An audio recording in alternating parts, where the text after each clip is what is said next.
Hey Tom, you look really tired today. Are you under the weather?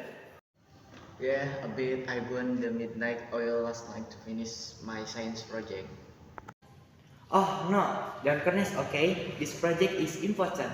Don't worry, I didn't. But the math part wasn't easy. When the teacher explained it, it didn't ring a bell at all. Ha ha ha, Sam. Anyway, I need go to hit the books after school. We've got a quiz tomorrow. Really? That quiz will be a piece of cake for you. You are such a bookworm. Maybe, but I still butterflies in my stomach every time before a quiz. You'll be fine. Oh, did you hear? Sarah spilled the beans about the surprise party. She always does that. So, we are still meeting at 5?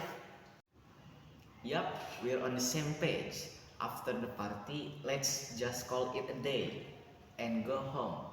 Agreed. See you later.